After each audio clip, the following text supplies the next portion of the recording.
अगर आप किसी इदारे के प्रिंसिपल हैं, आप किसी इदारे के जो है वो मालिक हैं या आप एक उस्ताद हैं, तो ये वीडियो मेरी जो है वो आपके लिए है। हम स्कूलों में, अपने कॉलेजेस में, अपनी यूनिवर्सिटीज़ में अपनी ज़िंदगी का एक बड़ा हिस्सा जो है वो सर्व करते हैं। वहाँ हम मुख्तलिफ़ किस्म के मज़ामीन पढ़ते हैं।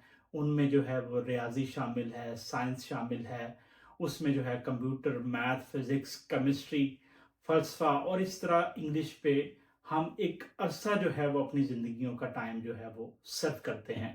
इन मज़ामीन को पढ़ने में कोई बुराई नहीं है, बल्कि इनको पढ़ना बहुत ज़रूरी है। लेकिन इसमें मेरा ये ख़्याल है कि हम ज़िंदगी का एक बड़ा ही अहम मौज़ू जिसके बारे में जानना बड़ा ज़रूरी है और जिसके लिए हमारी तैयारी बड़ी ज़्यादा होनी चाहिए, वो मिस कर जाते हैं।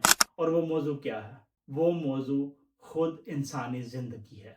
जी हाँ, इंसानी ज़िंदगी के लिए हमने ना ही जो है वो अपनी क्लासरूम में कोई पीरियड मुख्तस किया हुआ है और ना ही हमारा कोई इस चीज़ के लिए निसाब मौजूद है। जबकि कोई रियाज़ीदान बने ना बने, कोई कंप्यूटर साइंटिस्ट बने ना बने, कोई केमिस्ट्री का प्रोफ़ेसर बने ना बने, कोई ऑफ़िसर बने ना बने, कोई इंटरनेशनल रिलेशन का जो है वो एक्सपर्ट बने ना बने, लेकिन उसने ज़िंदगी गुज़ारनी है और इस ज़िंदगी के लिए जो ज़रूरी इल्म है, वो हमने उनको नहीं दिया। जिसका मतलब है हमने अपने स्टूडेंट्स को ज़िंदगी के लिए तैयार नहीं किया।